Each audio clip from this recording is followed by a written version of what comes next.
عليكم ورحمة الله وبركاته كسر وهذا برنامج جار وأنو كويجي دونه dadkii dawladda hoose ee magaalada Hargeysa dhawaan ay ka soo rartay xisbiga isla markaana dejisay dhul ay ka yeelan doonaan magaalada Hargeysa ayaa duqa caasimadda Hargeysa Cabdiraxmaan Maxamuud Caydiid Solteeko waxa uu gaarsiiyay dadkaasi raashin iyo sidoo kale lacag iyadoo ay dawladda hoose sheegtay inay mar walba ka warahayn doonaan dadkaasi isla markaana ay siiyeen dhul ay degi doonaan dawladda hoose ayaa dhawaan howlgallo ku fulisay xisbiga isla markaana ku baneysay dhammaan goobihii xisbigaasi ay ka deganayeen bulshadu hadii ay tahay wadooyinka iyo sidoo kale goobaha la dhiga gawaadhida iskaraabka waxaana dawladda hoose halkaasi ku sameysay howlgal ballaadhan ay ku nadiifisay isla markaana kor ay ugu qaaday bilicda iyo sidoo kale fayadhowrka halkaasi markii dadkaasi ay howlgalladaas ku fuliyeen dawladda hoose waxa ay siisay dadkii halkaasi laga raray dhul ay si rasmi ah u leeyihiin haddaba waxa booqday goobtaasi raashinka dawladda hoose ay ku bixinaysay maayarka caasimadda Hargeysa waxa ku wehelinayay wasiir ku-xigeenka wasaaradda arrimaha gudaha agaasimaha madaxtooyada xogayaha fulinta dawladda hoose maayar ku-xigeenka barasaab gobolka Marojeex agaasimaha guud ee waaxda arrimaha bulshada bilicda dawladda hoose magaalada Hargeysa iyo mas'uuliyiin ka tirsan dawladda hoose ugu horeyn halkaas waxa ka hadlay xogayaha fulinta dawladda hoose barasaab gobolka Marojeex maayar ku-xigeenka agaasimaha madaxtooyada oo dhamaantood kamid ah gudida heer gobol ee ka hortagga cudurka coronavirus hadal badan meeshan maanta ma yaalo waxa yaal laba afar kalmadood dadkii danyarta ee laga soo raray xisbiga oo 80 qoys ah ayaa halkan waxaan ku guddoonsiinaynaa raashinkii iyo bacihii iyo lacagtii ay ku dhisanayeen boolasha iyaga laftooduna waa maanta way ka mahadnaqeen dhulkay deganayeen sida xaalku yahay dadweynaha kale ee mataqaanaa dadka kale ku harayna waxaan u sheegaynaa in sida dadkan oo kale si meel sharaf leh dhul sharaf leh dejin doonaa ay soo guuraan oo aanay waxba meesha ku dhaganaanin oo waa dhowr qoys baa ku haray cidna lagaga tagi maayo dhowrka qosta waxaan u sheegaynaa in san oo kale si sharaf loo karaamo ku jirto oo riixriixasho lahayn soo guuraan waan u mahadnaqayaa madaxda dawladda dhexe ka socotay agaasimaha madaxtooyada wasiir ku-xigeenka wasaaradda arrimaha gudaha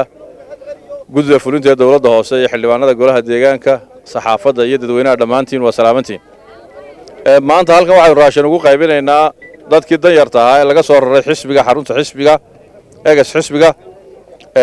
meesha waynu ogeyno nadaafad darro iyo nolol xumaa taalay meel aad iyo aad u khariban oo qof kasta oo arkay runtii uu aad iyo aad u qiiroonayo ayay ahayd maanta dadkii waxay degan yihiin dhul ay leeyihiin wixii la tari karayana dawladdoodu diyaar bay u tahay maayarkuna waa kaa sheegay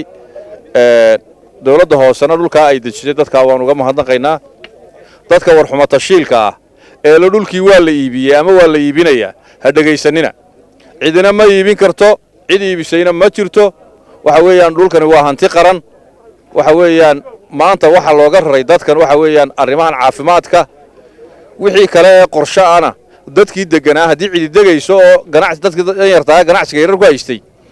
haddii cidi degayso iyagaa u xaq leh cid kale oo meel ka timi oo la dejinayaana ma jirto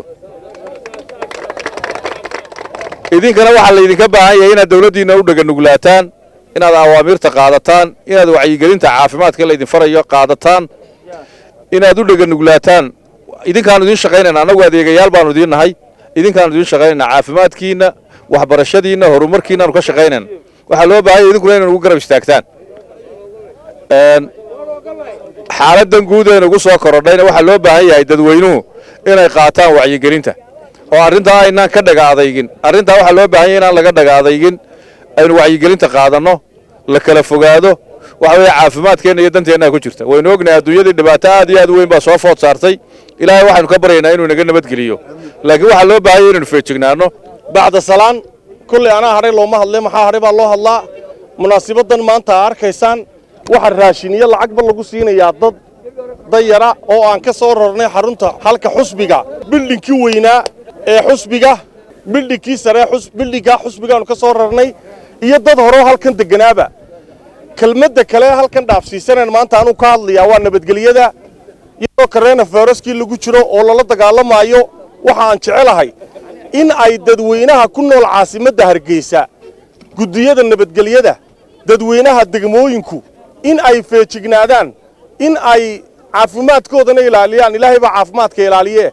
in ay ilaaliyaan dhammaan wax kasto imika basaskii la yidhi dadka ku qaadinay inta qofka inay soo sheegaan baska ka badsada inay booliiska la xidhiidhaan in meelaha qaadka la soo mariyo maadaama muddo yar lagu heshiiyey in la joojiyo in halka la soo mariyana ay sheegaan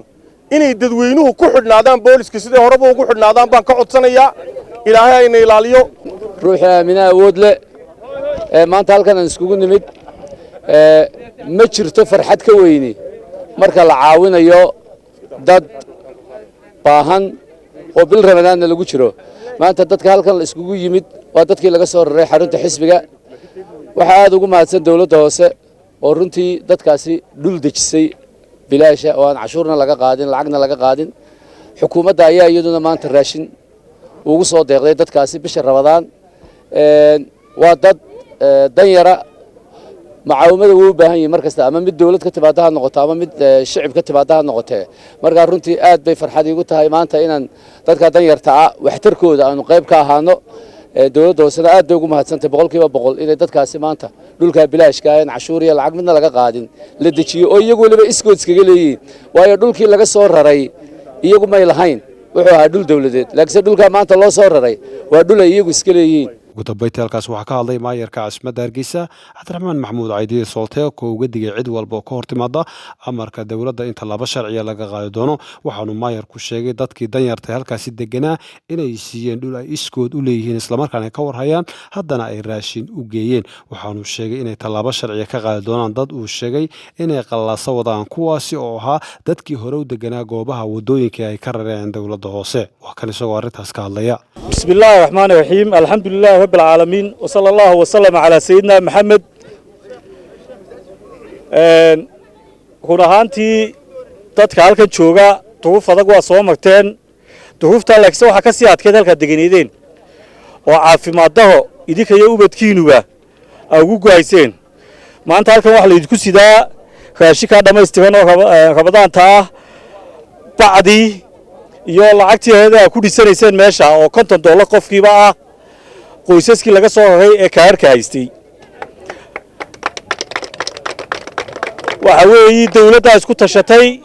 haday dawlad hoose tahay haday dawlad dhexe tahay kulli waa la isku wada tashaday waxa weeye bisha Ramadaan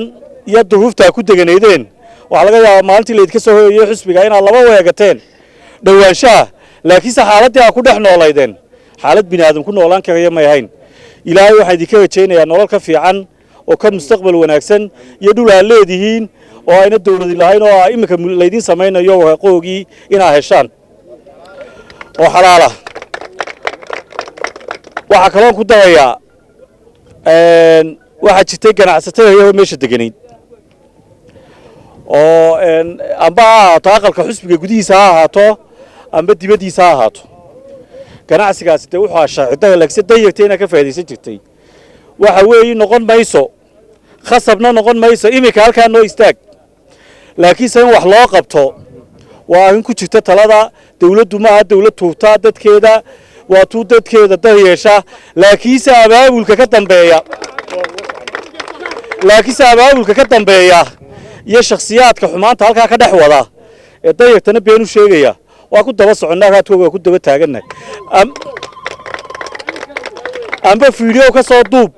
amba waaqayo u qaybi amba yaay hadlaya dheh amba qof aan meesha ku jirina intaad been abuur samayso dadkii been abuurta laga sameeyay ayaa joogo iyaguna ka hadli doona talaabo sharciga la tigsan doona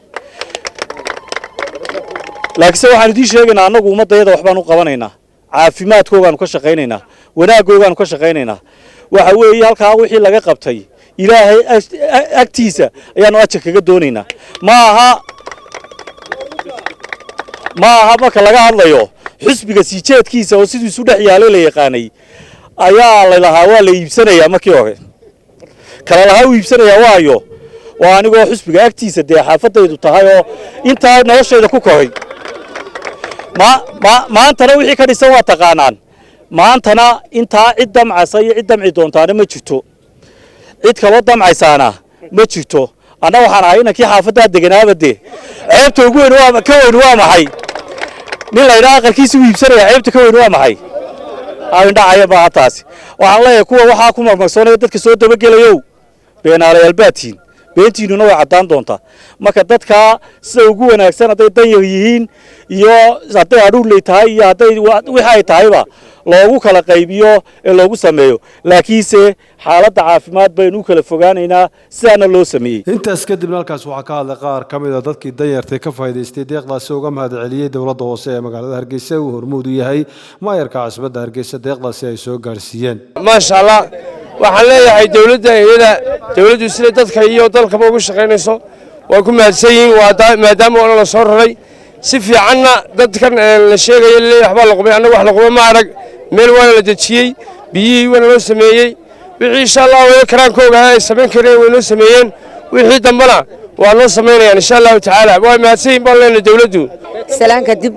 waxa weeyaan waa dowladdayadii si wanaagsan baa lanoo soo raray waxaa lana keenay buuraha iyo bannaankaa si wanaagsan waa lanaga soo qaaday cidhiidhi baanu ku jirnay iminkana alxamdulilaahi rabbilcaalamiin waa dowladdayadii wayna noo maqan yihiin waxaan u baahannahay in wanaagsan in waddooyin lanoo sameeyo iminka durba